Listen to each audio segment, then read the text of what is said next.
Halo teman-teman, semoga dalam keadaan sehat selalu ya. Kali ini aku mau sharing tentang satu pengalaman klaimku yang baru saja selesai aku proses. Jadi nasabah ini baru buka polis di bulan April 2022, lalu di bulan Juli awal nasabah ini masuk rumah sakit di salah satu rumah sakit swasta di Jakarta dan keluhannya adalah sakit perut. Karena polis ini masih berusia 3 bulan, jadi statusnya masih early claim.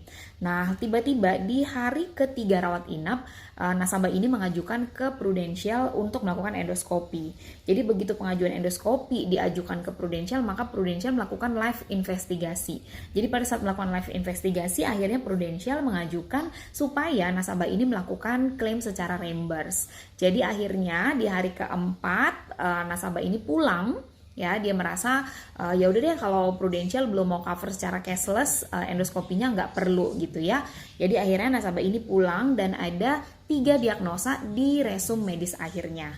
Nah, jadi pada saat pengajuan reimburse ini ada beberapa hal yang mau aku sharingkan ke kalian. Untuk teman-teman yang sudah punya asuransi kesehatan pasti familiar dengan yang namanya masa tunggu ya. Jadi begitu kita punya asuransi kesehatan nggak bisa langsung dipakai kecuali teman-teman klaim untuk rawat inap yang diakibatkan karena kecelakaan. Tapi untuk beberapa penyakit tentu ada yang namanya masa tunggu seperti yang aku tampilkan sekarang.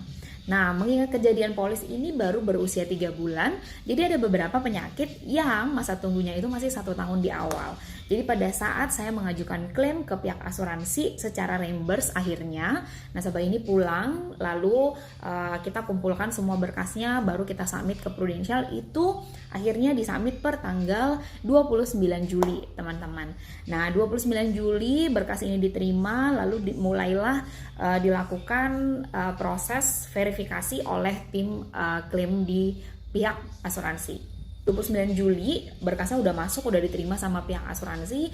Lalu tanggal 3 Agustus aku follow up ke bagian asuransinya. Aku tanya udah gimana ya hasil keputusannya. Lalu jawabannya adalah seperti yang kalian lihat ya. Informasinya dari pihak asuransi bahwa diagnosa dari penyakit ini masuk dalam pengecualian penyakit yang 12 bulan. Teman-teman bisa bayangkan ya, jadi kalau kita punya polis asuransi kesehatan baru issued, kita nggak tahu tuh bakal sakit apa, kita nggak bisa pilih kita mau sakit apa dan kapan. Nah ini yang mau saya sampaikan di poin ini adalah bahwa teman-teman segeralah memiliki asuransi kesehatan pada saat teman-teman masih sehat.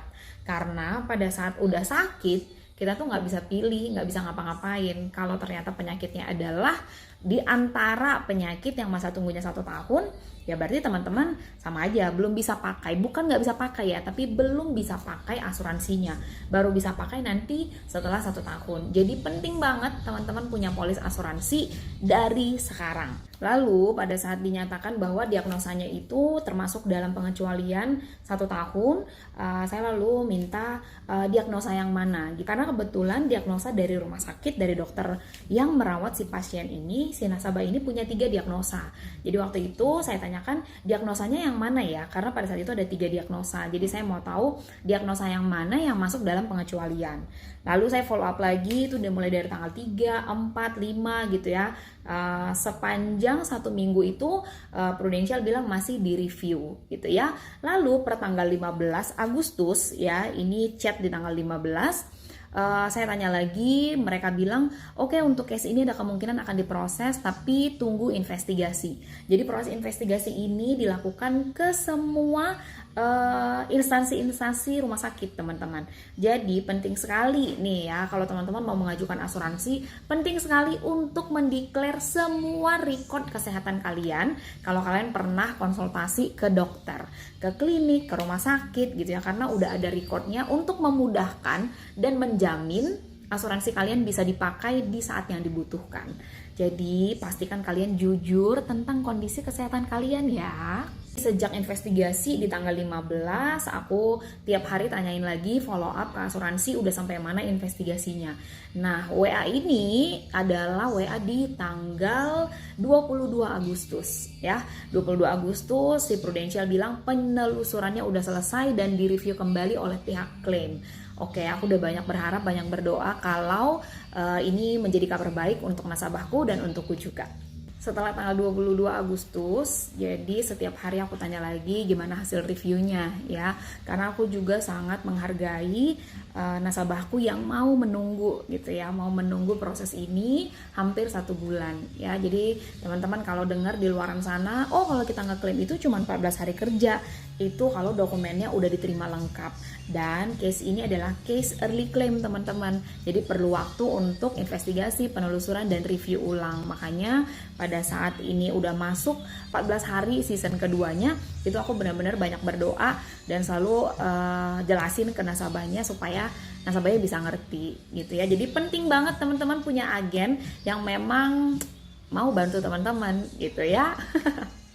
Oke, dan puji Tuhannya teman-teman lihat tanggal 28 Agustus itu udah disetujui klaimnya sebesar 57 juta. Tapi teman-teman lihat ada biaya 1.300.000 dan juga 5.400.000 yang tidak di cover karena jadi dari 3 diagnosa si nasabah ini ada 1 diagnosanya yang merupakan itu pengecualian polis masa tunggunya 12 bulan. Penyakit apakah itu? Itu penyakit batu empedu teman-teman ya. Jadi di antara 3 diagnosa dari nasabah ini salah satunya itu berhubungan dengan batu empedu. Akhirnya semua tindakan dan pengobatan yang berhubungan dengan batu empedu ini tidak di cover. Tapi thanks God teman-teman lihat biaya yang di cover itu 57 juta. Jadi wow, tepat 1 bulan ya teman-teman, tanggal 29 Juli berkasnya diterima, lalu 28 Agustus dengan penuh doa dan usaha untuk follow up ke Prudential, akhirnya klaim ini disetujui dan ditransfer ke nasabahnya. Wow, thank God banget. Aku say thank you sama Prudential udah menunjukkan integritasnya untuk membantu semua nasabah walaupun polis ini baru berumur 3 bulan. Aku juga mau say thank you untuk nasabahku yang udah sabar banget menunggu dan mau mendengarkan penjelasanku dan percaya sama aku bahwa aku bekerja dengan tulus untuk membantu.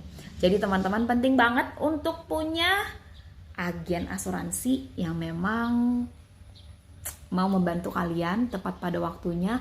Jadi polis kalian juga bisa berfungsi pada saat dibutuhkan. Pastikan kalian punya polis yang bagus, di-review polisnya dan punya agen asuransi yang bisa dipercaya. Sampai ketemu di sharing berikutnya. Bye. God bless.